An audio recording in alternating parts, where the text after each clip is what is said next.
Soon as I drank, I could care less. I don't care what my mother thinks. I don't care what my father thinks. I don't care what other people think. It's not important to me. You know what's important to me right now? Another beer. You know what's important to me? That hot-looking girl over there. You know what's important to me? What I want.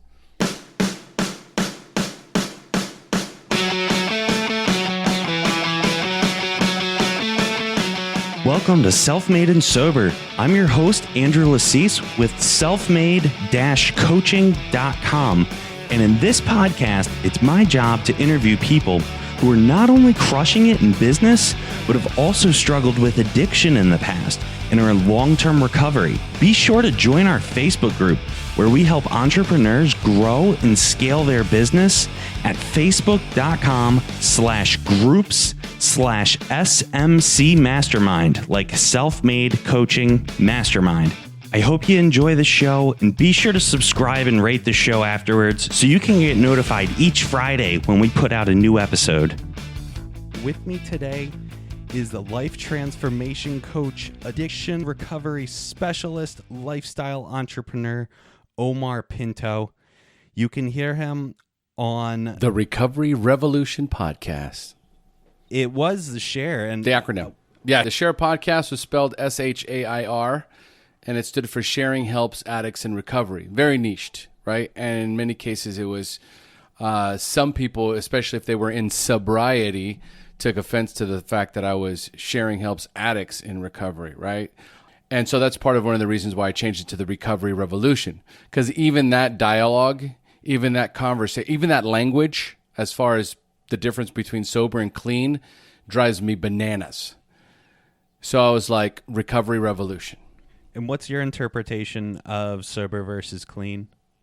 There is no difference. It's just about what your representation of it, what it means to you. What does clean mean to you? What does sober mean to you? But to attach some sort of negative connotation to one or the other is counterintuitive. It's a really good insight. I know a lot of people will argue, well, you're only sober if you fit in this box. But one of the things I've discovered a lot from the podcast and just interviewing a ton of different people that have a ton of different perspectives, coming into it, I was very much 12-step, read the big book, follow this. And the more and more I do this and the more and more I talk to people, when I talk to them with an open mind and an open perspective, I mean, there's a million different ways that you can get sober. And there's no such thing as just it's right or wrong, because you can't argue the guy who's got 20 years and loves his life, but says 12 steps don't work and he's doing his own thing. Like, you can't argue that. And the argument is, well, you're not happy. And he's like, yes, I am. They're like, no, you're not. And it's like, well, I mean, it's very interesting that the conversation of sober versus in recovery and all these different perspectives. And ultimately, I mean, it's language. All of it is language. Do you use drugs and alcohol? No. And then all of a sudden I create language around all of it. Some of it's empowering, some of it's disempowering. And so if I were to walk up to you and say, wow, that's a nice set of tomatoes that you have there. And then you're like, no, dude, it's tomatoes. No, they're tomatoes, right? And we get into an argument about something that means nothing. It means absolutely nothing, right? Have you had a drink in 10 years? No. Okay, so then you're sober. No, I'm clean. Here's the thing. I'm not going to get into that conversation anymore. I have. As a matter of fact, when I celebrated 10 years clean and sober, this is before the podcast was even conceived or thought of, before the Share podcast was even an idea. I just celebrated 10 years clean and sober, and I posted that on one of these Facebook groups before I had my Facebook group. And I posted on there and I said, guys, I'm so grateful. I just celebrated 10 years clean and sober. And somebody immediately writes in there, no, we don't use the word sober in here. And I was like, well, I identify with both fellowships, right? Yeah, but we don't say sober in here, okay? We refer to it as clean, right? And so we got into this battle on a Facebook group on this post that went on. And here's the thing. If you post something positive in a group it'll get, maybe 10 likes and 2 posts, right? You post something controversial and it's going to get 200 likes, dislikes, shocks, whatever, 60 posts, all going back and forth. People are looking for an excuse to fight, man. People are looking for an excuse to argue, to unload their anger, bitterness, and resentment for so many things. And part of that has to do with the fact that when you are indoctrinated into dogma or into a dogmatic sort of belief system, which is like religion, which is like politics, and now like 12 steps, this is the only way. And you follow it by speaking only this language. And if you introduce any other language, it will not work. And so I got into this heated battle with the guy. He ended up kicking me out of the group. And I told my wife about it. And she looks at me and goes, wow, what an amazing way to celebrate your 10 years. Acting like a 6-year-old. And it's like, but that's the beauty of like what I do now, NLP, which is neuro-linguistic programming. Her language, what she said to me broke through. I was caught up in my own story of injustice, of intolerance, of wrongdoing. And all she said was, wow, what an amazing way to celebrate your 10-year anniversary acting like a 6-year-old. And immediately it broke that pattern. It broke me out of my state. And I went, oh my God. Like all these years, 10 years being clean and sober, however I want to describe that. And I'm diverting back. I'm regressing back into old behavior, right? Just because of what someone else said to me. And that's when really what we're talking about now, that's where the recovery revolution started. Like the name, the recovery revolution started from those moments that I faced in recovery. When you're going through all this and your wife says that to you, what's going on in your head? Are you kind of combative or? Here's the funny thing. Okay, thank God I had 10 years. Okay, because there's the first voice that comes in that says, you have no idea what you're talking about. That's the first voice that comes in. Then there's a second voice that's been around now for 10 years and says, dude, she's so right. You're acting like an ass. Wow, dude. Seriously? What are you doing? If there's anything I learned from marriage, it's that she's always right. Right. So it happens fast. It happens fast. The processing happens quickly depending on where you're at in your own recovery and your own evolution, mentally, physically, spiritually kind of thing, right? So I was like, you're absolutely right. As a matter of fact, I went and PM'd the guy and made amends. Was it for him? Absolutely not. Okay, it was for me. I needed to let that go. I was holding on to it. As soon as I made the amends, it was gone. Right? I made the amends, it was gone. But then that's when I decided that there's got to be other people like me out there. There's got to be other people like me that are sick and tired of listening to the same old rhetoric and try to discuss anything different with someone who's an AA big book thumper or an NA Nazi. That's like walking into a Catholic church with the Quran. Like you're just looking for a fight.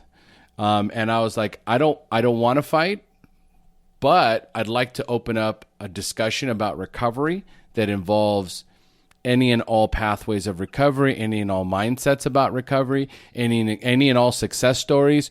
What have other people done to find sobriety? Was it through 12 steps? Was it through something else? And what are the feelings associated with that? Because in many cases, what's holding you in place, in any place, whether it's 12-step fellowship or marriage, a friendship, is guilt, fear, and obligation. That's what's holding me in there. If I ask somebody, why are you still here? Why are you in this marriage? At the end of the day, many of the emotions that are going to surface are going to be guilt, fear, and obligation. Guilt, I'm afraid I'm going to hurt their feelings. Fear, I have no idea what it's going to be like, outside of this marriage. What's my life going to be like? Is it better to be with the devil I know versus the devil I don't? Or obligation in the sense like, well, we've got all this time invested and we've got these kids, and, it's like, I feel like I should stay here, right? None of that is, this is my purpose. I'm super excited to be here. I'm so in love with this person. I love my career more than I have when I first started. When those things don't surface, then you recognize that someone is caught up in those negative emotions. And with recognizing that, how did you get into coaching and helping other people identify patterns like that and help them break through? Yeah, because I was so angry. I mean, that was really a lot of what was driving me. A lot of what I was soothing myself for. A lot of what my alcohol and drug abuse was soothing myself from anger, bitterness, resentment, rage. I was a kid that was picked on, bullied, made fun of. So I was shy and introverted and kind of like recluse. Tried to go unnoticed. Because I was afraid. I was afraid of confrontation. I was afraid of getting beat up. It happened a few times, and I was terrified of it, right? So I hid, and I tried to go unnoticed, but inside of me was a lot of anger because of it. I hated going to school. I hated the other kids. I hated myself. Why did I have to be this way? Why did I couldn't be? My mother was very religious. Mother's Jehovah's Witness. So huge dogmatic presence in my life when it comes to how I was raised. No Christmas, no birthdays, no holidays, no hanging out with friends that weren't in the same religion or the same fellowship. So there was these constant rules that I had to abide by, and I was just pissed off and angry. And every time I did something that I wasn't supposed to do, and when we're talking about supposed to do is based on what somebody else's belief system. So there's somebody else's belief system that has now infringed on my freedom, okay, and now is telling me that no, what you believe is wrong, what I believe is right, and if you do what you want to do, you're wrong and you're going to be punished for it. That's basically how I grew up, right? So just angry. So it's like, what's the point? Seriously, what's the point? As soon as you start drinking, as soon as I started drinking, I could care less. I could care less about the rules, right, wrong, and what I recognized many years later was that what I did not feel when I was drinking was guilt. That was the thing. Guilt, fear, shame, obligation. As soon as I drank, I could care less. I don't care what my mother thinks. I don't care what my father thinks. I don't care what other people think. It's not important to me. You know what's important to me right now? Another beer. You know what's important to me? That hot-looking girl over there. You know what's important to me? What I want. And so there was that huge, giant shift in emotional state just by introducing a substance. And so, man, this is amazing. Now, of course, I can explain this to you now because I'm a coach and because of the coaching that I've received and understanding how the mind programs itself. And so I just was on autopilot. Oh, drinking, good. Not drinking, bad. That was it. I mean, very simple, right? Lots like a simple. So 10 years later, like I said, in recovery, when I started to, recognize that, you know what, there's got to be something else because I'm over this 12-step stuff, right? I'm tired of this. There's got to be something more. And I started delving into personal development. The first step was to join a mastermind. So kind of like a business mastermind to figure out what I was going to do with my business. And then at some point, I went to an NLP workshop. NLP stands for Neuro-Linguistic Programming. And I went to an NLP workshop and I said, this is the most amazing system I've ever seen in my life. This is the most incredible coaching platform I've ever seen. It was fast, effective, and went right into releasing negative emotions, right? That was part of the workshop. Neuro-linguistic programming. Neuro means brain, linguistic means language. Programming is just the map of the world. How I am programmed currently to see the world. Once I started doing the work, I recognized I went back in time and I was like, oh my God, that's why I drank. Oh, that's why I got into the fight with the guy 10 years clean and sober, right? I felt attacked. And I was always an angry kid that didn't like to be bullied. So anytime I felt like I was being bullied, there came a point where I could bully back. And so whenever I would feel that, because all that is a trigger, you get triggered. That's why people drink, right? They don't even know. You got 5 different senses. Okay, you can hear, you can taste, you can touch, you can feel, right? You have all these things that happen to you. At any given moment, you walk into a strange situation, a different restaurant, okay, a park, okay, a social setting that you don't know anything. And any one of your 5 senses can trigger an emotional event that happened to you 10 years ago, 20 years ago, 40 years ago, and you're right back in there emotionally. And all of a sudden you're like, I have no idea why I feel so anxious and uncomfortable in here. Right? So you kind of walk around, not, like a loaded gun in many situations, right? So that was the beauty of me learning coaching strategies, right? It's because what it is that things happen at the simplest core, somewhere between the ages of 5 and 20, something happened to you, a traumatic event of some sort. And that traumatic event created an emotional state or various emotional states. And from there, a story emerges. From that story becomes a belief system. All right. If I choose or decide to believe it. Okay. That's when a limiting belief comes in. A limiting belief comes from a limiting decision. Okay. So when I was a kid, I got picked on, I got bullied and beat up. Right. So that was a traumatic event. From that traumatic event, the emotions were fear. I feel weak, scared, and small, right? The story is you're a weakling, you're a pussy, you can't defend yourself, you can't stand up for yourself, okay? You better try it. You need to run away from any and all confrontations, right?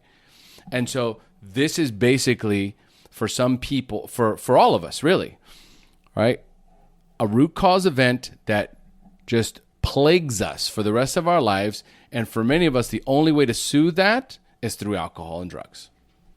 How do you change how you're looking at the world when you've had it ingrained in you for years and years and years of this is the map of the world, this is how I see things, and then I know people will use that confirmation bias.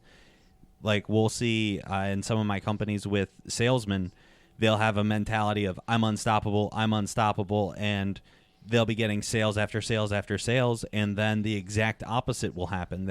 I'm in a funk, and everything that substantiates that claim, that customer didn't purchase, therefore I'm in a slump. They'll look away from this customer did purchase. You're not in a slump. Well, that doesn't fit my model, so this is the excuse for why that doesn't fit my model. So how do you retrain your brain to see the world in a different light? That's a great example. Because it's quick, right? It can go from one day to the next. Sales is like a roller coaster. Okay? And you've got guys that are rock starring it out and they're just crushing it. And then they go on a slump. Okay? And then it's like, how long before they get back on track? So there's your focus, there's your language, there's your physiology, and there's your state. So here's what happens. Guy makes a few sales, right? Especially when they're new, right? If a guy comes in and he makes a few sales, what's the story he tells himself? I'm great at sales. Not only am I great in sales, I'm the greatest human being on the planet. It literally happened yesterday with one of our new employees. She got her first sale, and then she got her second sale. She's been with us for weeks, and then we're in a manager meeting. This training manager says, look, just read the script verbatim while I'm gone.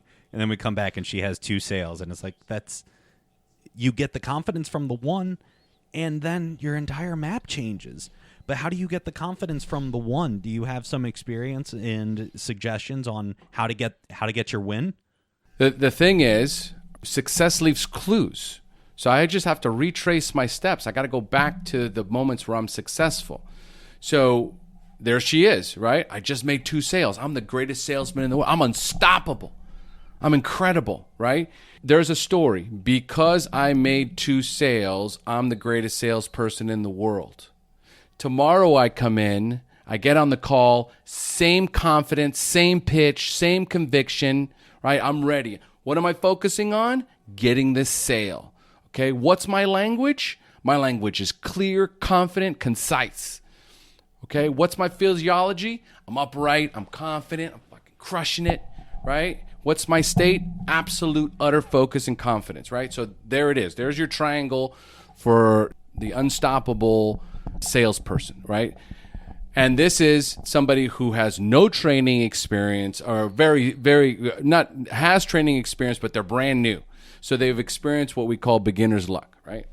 Next day, she comes in, all the elements are the same, and gets a no, not interested. Oh, okay. Okay. All right, well, that's cool. All right, I'm just going to call another one. No, thank you. So now I get 2 no's in a row. New story evolves. Maybe I'm not the greatest salesman in the world.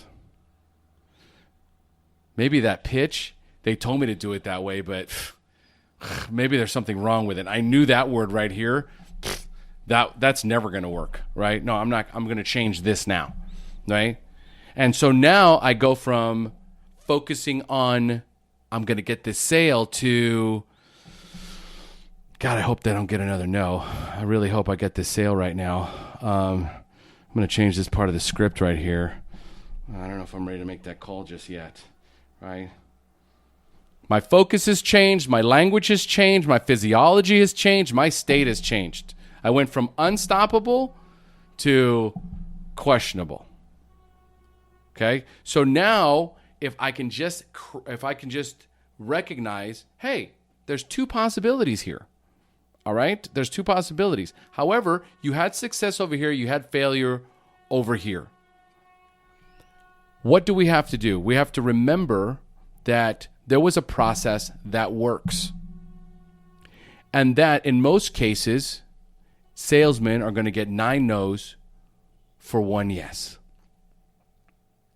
So if you got 2 yeses yesterday, you got 18 no's ahead of you before you get to the next 1 yes. So now if that's my new focus becomes, oh, wait a minute.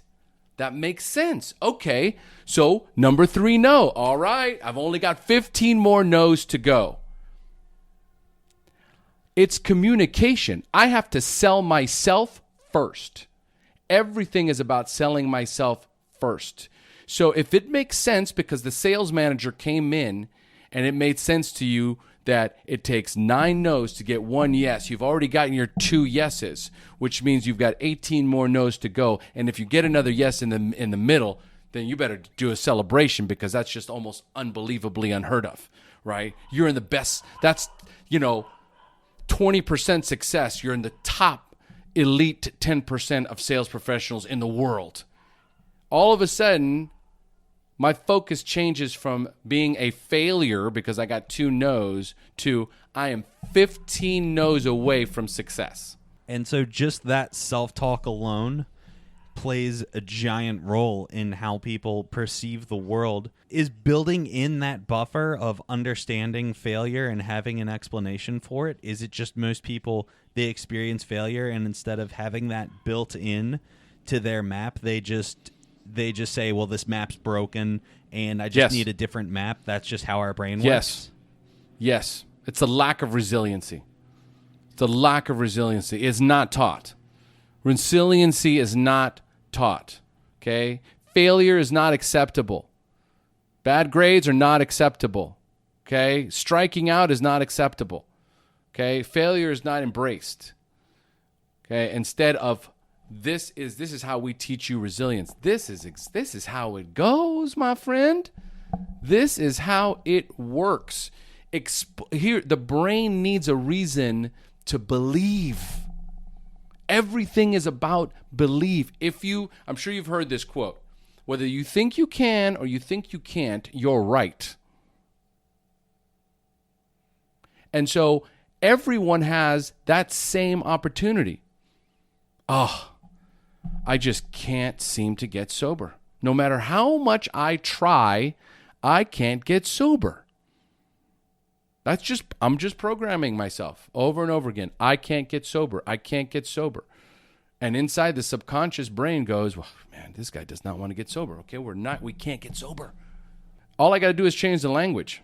Man, I am struggling a lot. I want to get sober. I mean, I really do. I want to get sober really, really bad. I want it.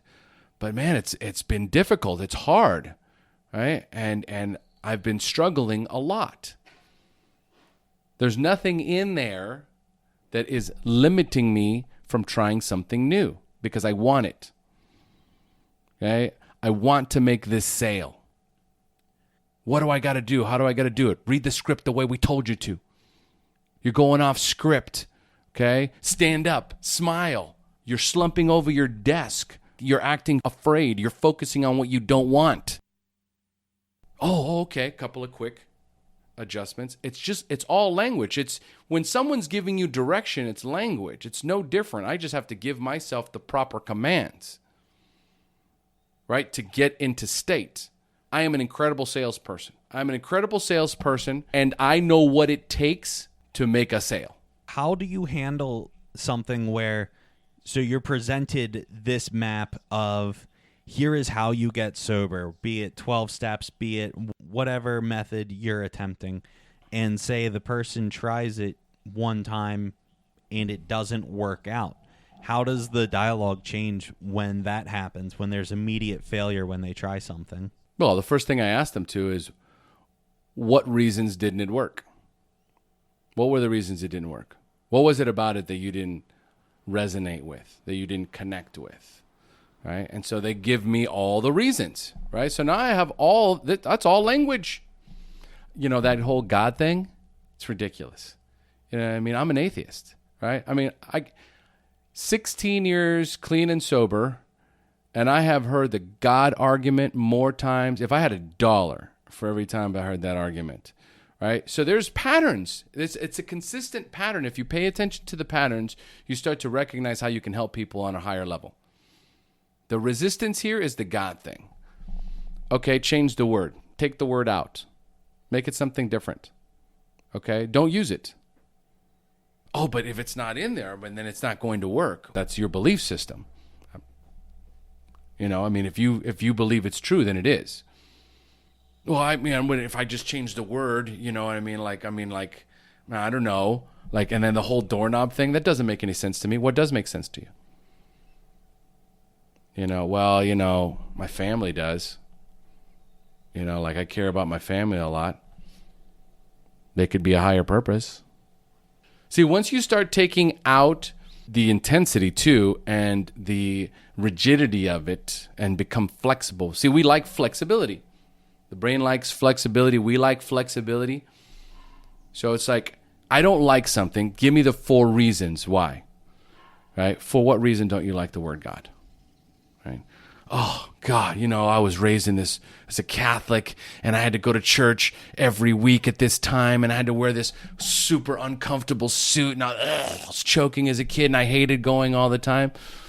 I'm like, okay, where does God fit in all this? Okay, so you went into this place, and it was stuffy, and you wore a funny outfit that your parents made you wear, and somebody was talking a language out of a book. Where does the God come out of all this? Right? And what does he have to do with all this? Why does he have to blame in all this? No, well, it's just this. It's like, okay, so maybe could there be a difference between religion and God? Maybe. Could there be a difference between Catholics and Jews? So all of a sudden what you do is you take this very rigid belief system and you throw what ifs at it. Okay? What it does is it kind of lightens things up, right? And then you start to question, what am I making such a big deal about? Or am I just looking for something to make a big deal about so I don't have to take action? See, so all this is, when you start throwing what ifs into the equation and you start asking, so really, let's go a layer deeper on this. For what reason are you disagreeing with this or this bothers you? Well, it's because of this. Oh, okay. So then really you had a traumatic experience as a child where this event happened and you created a story. And that story is God is bad. God punishes me. Right? And so now anytime the word God comes up, you immediately you reject the whole process. Meanwhile, there's 12 steps. There's 12 opportunities here for growth and change that have helped millions of people. But I'm choosing to reject it because of one word. Well, okay. So then that's what I try to do. We start to kind of just soften things up. Soften things up. Allow some space and some energy to come in. Some what ifs.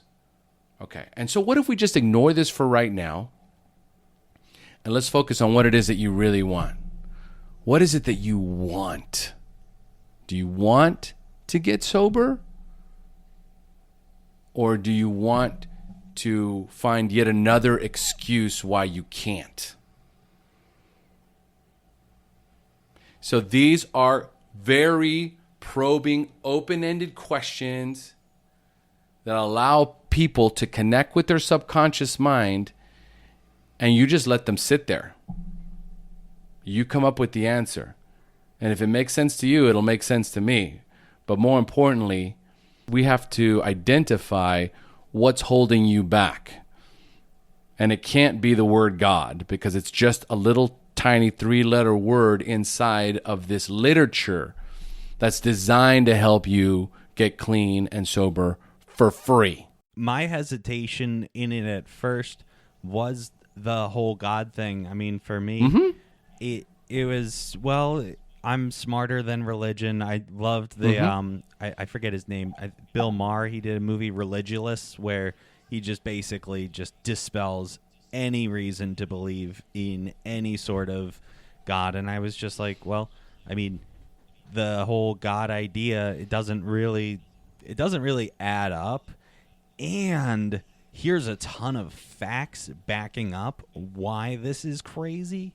So I'm on board with you, Omar. It doesn't make any sense, so therefore 12 steps won't work for me. But the little tweak that Bill Wilson put in the foundation of all 12 steps is your higher power that you can call God, whatever you want it to be. So it can be karma, it can be the doorknob, it can be anything so long as it is not you running the show. And with that tiny ounce of willingness, that it doesn't have to be Jesus God, it doesn't have to be any sort of belief system that even already exists. It's just something that works for you, an amorphous anything, and then you can go on your way. And I didn't really believe in it, and my higher power has changed significantly over the past couple years from when I first went in and I was told you need to pray, and I would lay in bed and say, this is me praying, to what my routine looks like now. It's completely transformed. But if I was stuck in the label of you were raised Lutheran, these are the rules in order to participate, I would have just thrown the whole thing away, because I don't want to be told what I believe. I don't want to be told this is how to do things. The whole reason I went into entrepreneurship is because I don't want to be told how I'm supposed to be running things. I get to call the shots on my own life, and the map that I've laid out in the last couple years, it has been, I can call the shots and people will follow, and it's going to be mutually beneficial. So my employees who work for me, based on the foundation and systems that I put in place years ago, those people who show up, they're going to be getting the results they want. They want stability. They want a paycheck. They want to help others. Those are the requirements for working for me. And so they get what they want. What I want, I don't thrive on stability. I love the chaos. I love inventing. I love building. So give me that freedom to choose whatever it is that I want it to be, and we can get over that hurdle. that was the huge thing for me, because we're all raised with, when you hear God, you think Christian, you think nails on the cross, you think Father, Son, Holy Spirit, and that's not what any of it's about. But people, just like you said, they've been programmed. God means Jesus, God means I'm out because I don't believe in that. But it's completely different.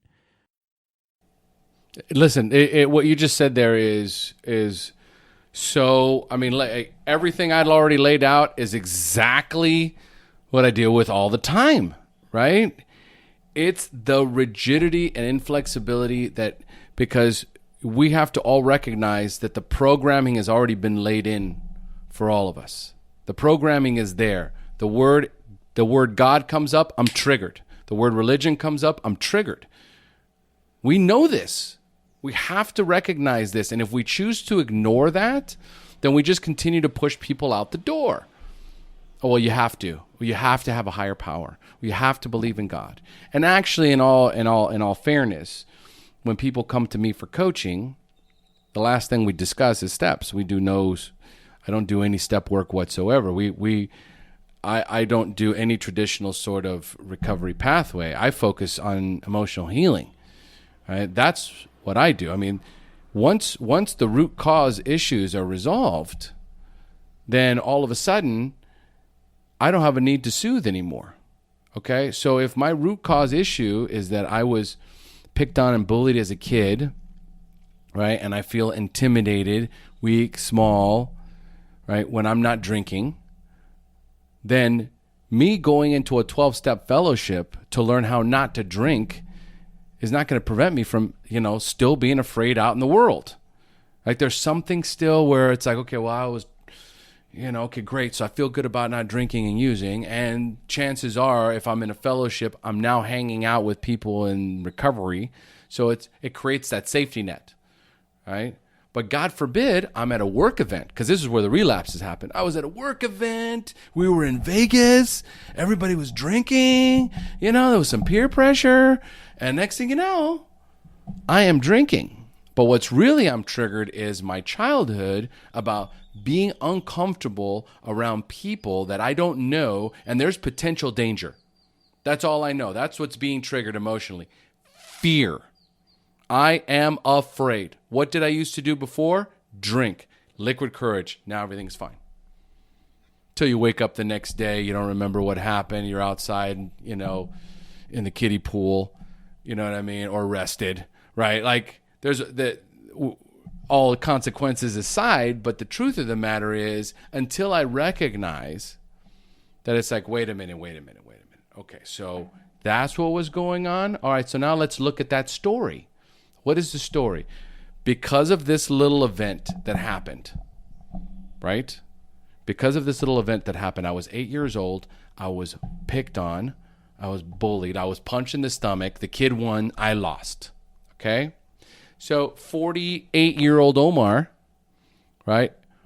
Let's say that, let's just go back in time.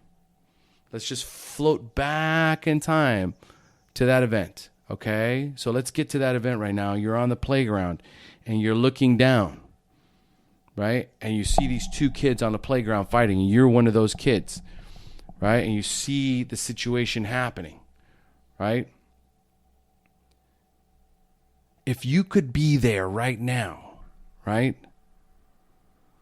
What does 8-year-old Omar need, right? Like, what would you do differently now? If you were right there, right now, what would you do differently? First of all, there's no way I would have walked up to that kid, right? He's bigger than me, all right? I've never been in a fight. I have no idea how to defend myself.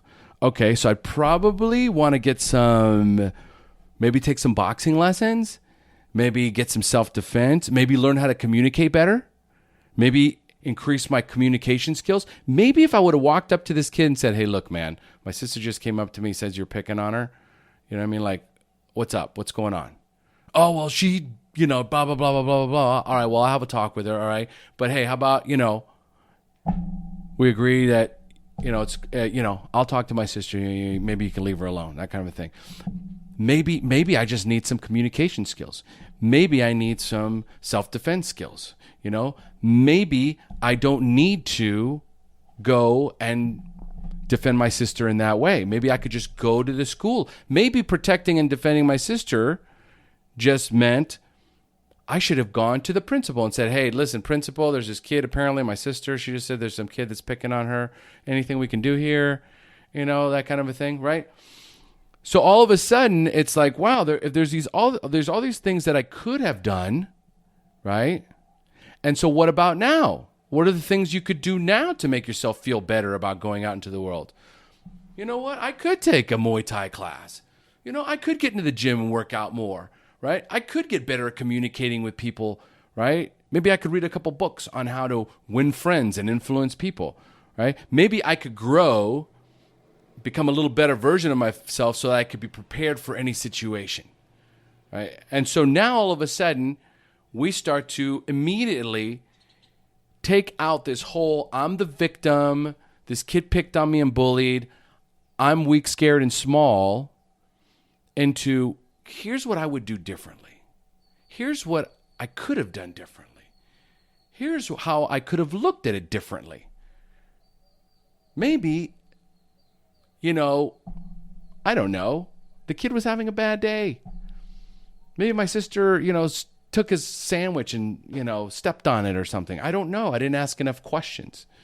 So you see, once you start to interject the what ifs, and actually what you're doing is you're interjecting possible new stories. As soon as you give a story that makes enough sense, it could take the place of the current story. Man, you know what? Dude, you know what? I mean, seriously, what was I thinking? I should have done this. I could have done that.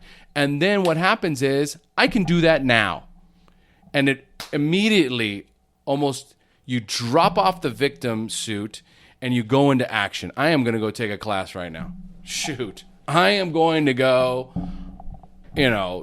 start lifting weights. I am going to, whatever.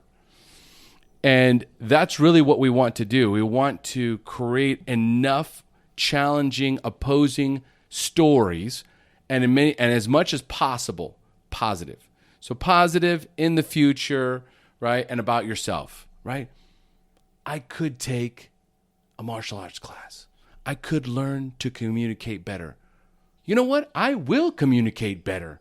I do communicate better. I will take a self-defense class. I will join the gym. I'm going to join the gym right now. And boom, before you know it, the story's changed. So when people are changing the story and they have that moment of clarity, I know for a lot of people, when I'm doing business coaching, we'll do a lot of dissection on, we're struggling in this area. Here's how we can solve it, put a strategy in place. And week 1, on fire. We had this to-do list, knocked it out of the park, Andrew. I'm seeing the results. This is great. Week 2, put together this plan. This is great. I'm feeling the effects. I got everything done again. Week 3, yeah, I did most of it, but I missed this one thing. But yeah, man, I'm on fire. And then, we get to like month 3, and we put together the plan for that week, and then they're like, I didn't get around to it, and so how do you keep that fire alive for the motivation to change? For anything, it's your why you're doing anything. Okay, so the how is irrelevant, and there's a gazillion ways of how you can do something or how you can get to an objective, right? But why am I doing it? Why am I in this new career path? Why did I decide to become an entrepreneur? Why did I launch this business? Why did I marry this woman? Why did I decide to have children? Why am I in recovery? Why am I, what is the driving force behind what I'm doing? Right? And so we're always going to lose momentum. Like you say, you go week 1, week 2, week 3, it's new. It's like a new relationship. Okay. I'll get the results. I get this nice boost of dopamine and oxytocin. And, I'm working with Andrew for the first time. And, oh, my God, it's, like this stuff that Andrew's got going for me. It's amazing. It's working. Wow. It's like, boom. So next week, it's just like the sales, right? My brain is already programmed to believe that Andrew's system works. So the next week, it's like, we're going to do this. Perfect. All right, great. Blah, blah, blah, blah. All right, I'm fire. All right, next week, I got all these things done except for one. Story just changed. As soon as that story changes and there's a negative element that it gets introduced, the momentum drops a few. I felt it as you were telling the story, right? Right as that person got to that first obstacle, that first challenge, the first failure. No, I did all the, I got everything else done, but I'm going to focus all my energy on this thing that I didn't do, or this thing I failed that didn't get done, right? And then the next one, I didn't do anything. A new story evolved is like, oh man, well, what if I fail again? Well, what if I fail all of it? Well, what if I just don't do it? Well, if I just don't do it, I can't fail anything. I'll just take the whole, right? But trust me on this when I tell you, none of this is conscious. All of this is subconscious because you ask him, dude, what happened? I don't know. Oh, you won't believe the week I had. I was so busy. Oh, dude, like week just filled up, man. Wow. Wow. I love the I'm so busy. Like I run 4 companies and have a newborn, but like I get it though. You're busy. Right. I love that. So what you do is the first thing you have to do is, dude, why are you doing this? Why are you doing this?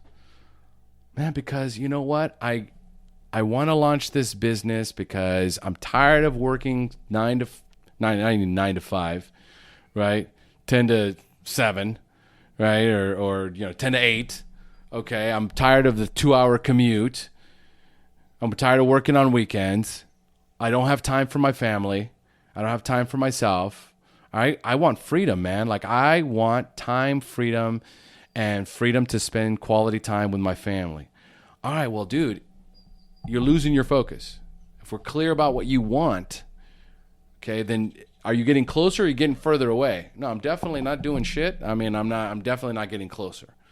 All right, well, you just got to stay clear on what it is that you're going after. You're going after time freedom. You're going after quality time with your family. Like this exercise, nobody likes doing it. Okay? Nobody likes making courses. Nobody likes launching a new product. Nobody likes all the work that it takes. Right? If it was easy, everyone would be doing it. Everyone would be an entrepreneur. Oh, look how easy this is. There's no such thing, right? As easy. There's just consistency.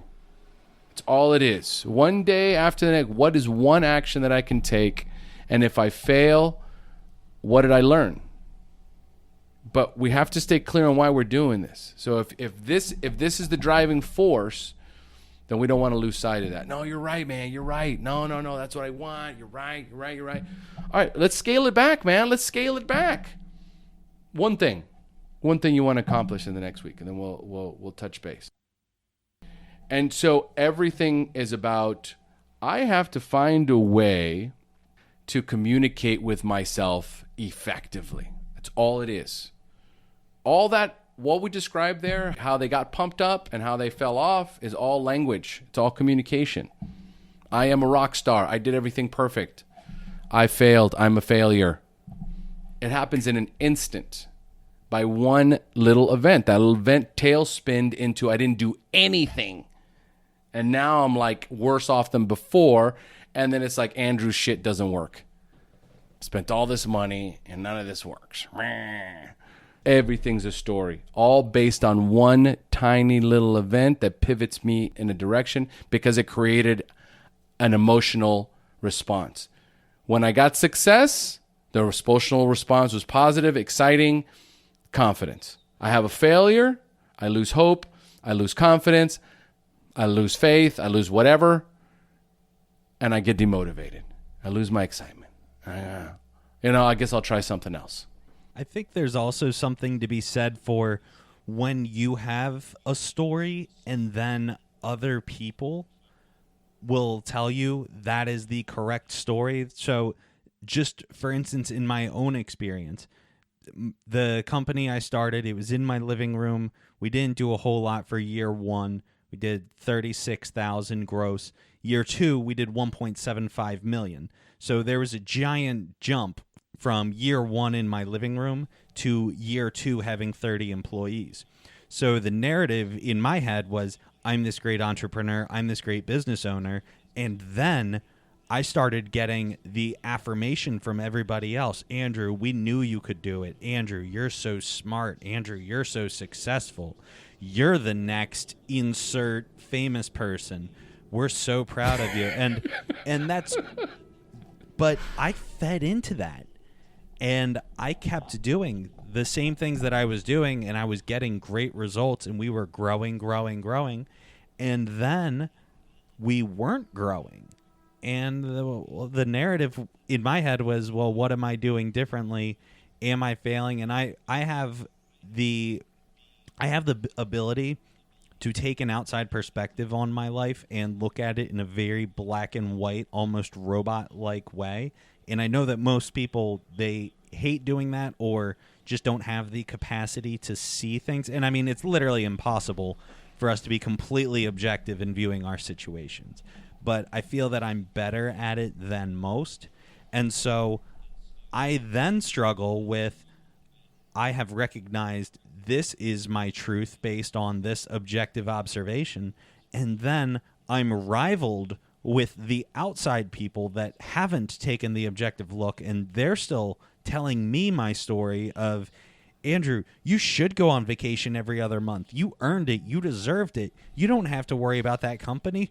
It's been turnkey for the last 3 years. And that was the truth. And that was my narrative. And then things weren't going as great as they were. And so then I'm not only battling with the internal dialogue of, I'm this successful entrepreneur, what's happening, but then I also get the outside from everybody else telling me, Andrew, you're so smart, you'll figure it out, which is like one of the things that I absolutely hate, because I want to get advice. I want to get suggestions. I want to hear outside perspectives. And then when people give me their advice, you're smart, you'll figure it out. It's like, I don't need that answer. I need some other advice. I need someone who's That's actually the best one. The best advice, you'll figure it out. You're smart, you'll figure it out. Care to elaborate? Instead of, I see where you're going. No, I'm gonna elaborate on it. You know, but it's like, you're smart, you'll figure it out. You were smart and you figured it out right from the beginning. This is your business, your company. You started it. This is you're the brainchild. Okay. It's when other people come in with, you know what, I have got this great idea, and maybe you should do this, right? And now, you know what? And then this other person comes in and says, no, I have this other idea. This is what we should do. This is the way we... See, that's a whole different thing than you have it in you. The answers are inside, Andrew. Connect with the most authentic version of who you are, because in there is the answers. They've always been there. There were the answers that created the business in the first place. Now, when I start drinking my own Kool-Aid, that's when the problem starts. Okay? I am and will always be a firm believer in the spiritual connection. Right? I believe that everything that I'm doing right now is divinely inspired and guided. And whenever there is some sort of inconsistency or something that is wrong, I don't even know if I like to use that word. If something has changed, if something's different now, if I'm going along and everything's great, but then all of a sudden something is changing, what it does is it forces me to look at, is this the same direction I should be going in? Right? I've had great success for this long amount of time. Could I be doing something different? And if I could be doing something different, what would that be? In other words, what conclusions have you come up with? What decisions have you made differently since you were faced with these challenges, Andrew, in your business?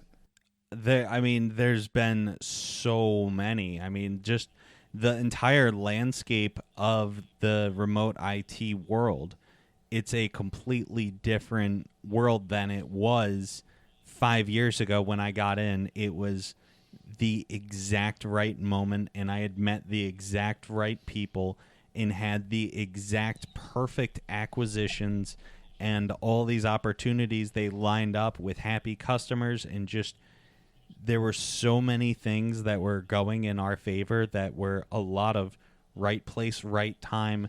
There were opportunities that you couldn't pin on anything other than just something higher than me working in my life. For instance, one of our largest campaigns, if not ever, but definitely at that time, I ran into some guy at Dunkin' Donuts in December of the previous year. So this is happening June 2015. And December 2014, bumped into this guy at Dunkin' Donuts. I was there with a friend. He introduced me. Hi, nice to meet you. We exchanged numbers. Didn't hear from him for 6 months. And then I just hit a wall in the company. And I just turned it over. I said, there's got to be something else. That guy that I hadn't spoke to in 6 months gives me the opportunity. And now looking back on it, it's like, well, of course it was going to work out because all the pieces were in line and we were doing the right thing. But he says, we're out of business. I can give you this gigantic opportunity of leads. And I was like, well, this is great and all. How much do you want for it? And this is where I had learned the trick of you ask people what they want instead of offering them what you want to offer. Because I was going to offer him the total value in my brain was about $300,000 for the entire thing when I had done the math. And I said to myself, if he says any number less than 300,000, I'm in. And he said 600. And I was like, okay. And he's like, okay, yeah, just write me a check for $600. I was like, oh, 600, just 600.00. The end. Okay. So then I was faced with, this is too good to be true. Now I talked myself out of it, and I was like, you know what? Worst case scenario, it doesn't work out. Best case scenario, it completely transforms the business, and the latter is what happened. It paid for itself in like 3 hours and then was 100% profit on marketing for 6, 7, 8 months. $0 in marketing cost. But that was just a wonderful opportunity. Higher power, right place, right time, right people, everything lined up. And I was riding on that, and it happened. Like, not in that awesome capacity, but similar situations happened over and over the next couple years. And I was riding it, and the landscape of the industry changed, and those companies no longer exist. So we don't have the ability to get acquisitions, pennies on the dollar. But, we've identified it, and we're making moves, doing different types of marketing. I know that those days of getting the best possible leads for a penny per name, and now it's closer to like $50 to $100 per name. I know those days of the past are no longer here, but we put one foot in front of the other. And as much as I hated that answer, just you saying that you're smart, you'll figure it out, it really changes how I look at the situation. And that's so fascinating how just in this exchange, I mean, I've heard a ton about NLP, and I'm definitely going to be looking deeper into it. And Omar, I want to be conscious of your time. I could go on literally for the rest of my life in this conversation. It's been so great. You've provided so much value. Where can people find out more about you and find your podcast and your coaching? Well, thank you, Andrew. I really appreciate the accolades. And the thing is that we all, that's the story that we all need to believe about ourselves. Listen, you are a smart person. You can figure this out. That's everything.